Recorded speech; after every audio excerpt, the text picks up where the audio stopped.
Morning, everyone. This is Facts and Flannels. Just two man friends wearing flannels. and talking about weird and wild facts. I'm Ryan. And I'm Doug. Let's get going. Cool. So I'll give you a choice. I've got two stories I can tell you about. I can tell you about, and I'll give you the choice of what you would like to hear more. I can tell you about what people do to people they hate, or what people do to people they love. What would you do for hate or for love? See, I would like to say that I generally don't hate people, but I've pretty much been saying that I hate people since I was in like 8th grade. And it's kind of like my grandma still brings it up when I talk to her on the phone. She's like, "Do you still hate people?" And I'm like, well, probably now more. Probably. I hate everything about life. What did I hate 8th grade? Like, I hate binders that break. Those clips, like when those clips never come together ever again, you're like, I hate that. The 3-ring binders where it's the worst. So much fast and now it doesn't line up anymore. Like, you can come up with a better system, like something that just doesn't bend. Anything. Because then once that happens, then like every time you want to read that binder, you have to like do that awkward like motion to get through the pages. Oh, and don't even get me started with the front and back covers tearing off because they made it fucking perforated for some reason. Perforated, whatever the hell the word is, I don't know. Perforation, right? Yeah. I know. Perforated something. I don't know. Yeah, it's stupid. Binders are dumb. Don't get binders. If you're watching this video in school or you use binders, don't use them. Yeah, they're stupid. No, you can't get by the binders.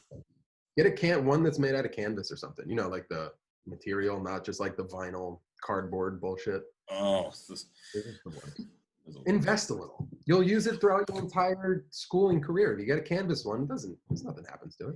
Also, can we talk about like those like binders where you have like the side sheet thing where you got like slide something in there? Those are useless.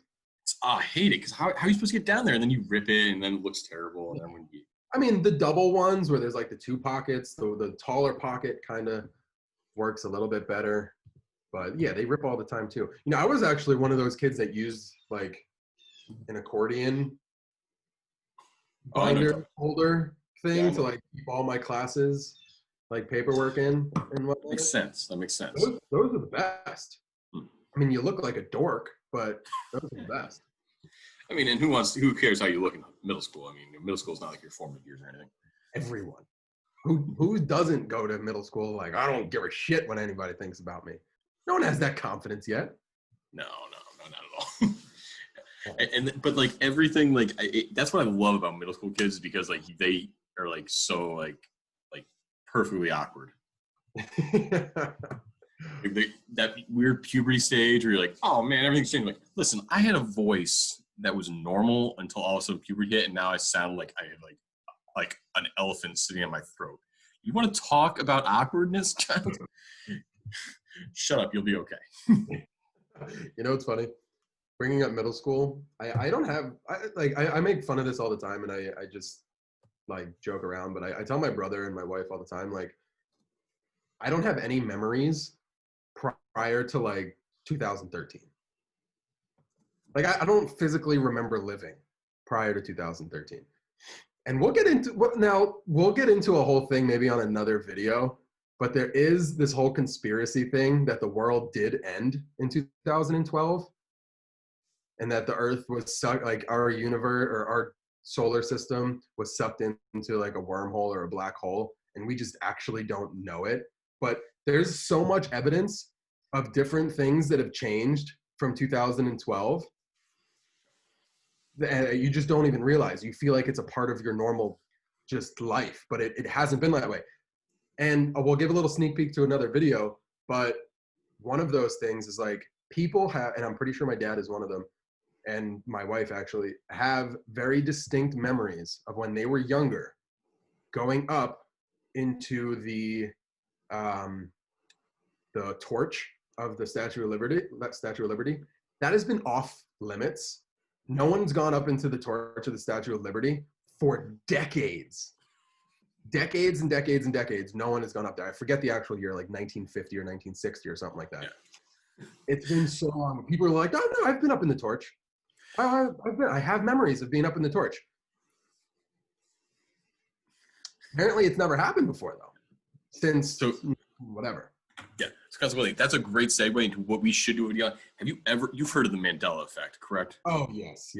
Fucking love that, man. The Mandela effect is probably we could talk about that for like There's probably a bazillion videos about people talking about the Mandela effect, but I would love to talk about it anyway because it's just so much fun. And this is kind of like, it kind of has to deal with that a little bit, but it kind of goes with the whole idea that the world ended in 2012 and we just didn't even know it. Yeah. And not that it ended, but like everything that we know that fundamentally changed. 2012 changed, essentially. That's my favorite thing about the Mandela effect. I'm going to just throw this one out there with us. Did you read a book about a bunch of like little bears who had like a family when you were a kid? Yeah, I know this one. I wasn't huge into it, but it's like their name, right? Their name is different. So everyone, I knew them as the Berenstain Bears. I know multiple people who knew them as the Berenstain Bears. They're the Berenstain Bears. Yeah. The Berenstain Bears. I chalk that up to the fact that I couldn't speak well as a kid, probably. But like, yeah. I'm also fairly convinced I've seen the books as an adult and read it as the Berenstain Bears. And I wonder if that's just regardless of how it's spelled or anything, and that's just what people have called it. It's just the way that people have said the word, and that's just how you're going to read the word no matter what, until someone goes, hey, look, it's not pronounced this way, it's pronounced this way. Look, go look at the name, and now you're like, oh, wow. Yeah, like there's a fundamental difference to me between an E in your last name and an A in your last name. Wow. Like, yeah. I don't know. Now, anyway, what would be fun is to find out, when did people start realizing this? And if it was in 2012 or 2013, government is coming for us, Brian. The government's coming for us. All right, so we're done here for today. That'll be a good starting point. I hope people watch our videos. If you do, we are Facts and Flannels. Just if you've got anything that you know we said wrong, please do comment, because I do. Yeah, I mean, there's a ton of information everywhere, and you can try to do research on the source of your information, but you just never know what you read. So we're just telling you the things that we've done research on, and some cool facts, some weird and wild stuff. If you're as it becomes fall, we'll be wearing more flannels. Yeah, and if you're an expert in any of these topics, please give us more information. We would love to hear them. Yeah, we would. Thank you, everybody, and we really appreciate everything. See you next time, Doug. See you next time, Ryan.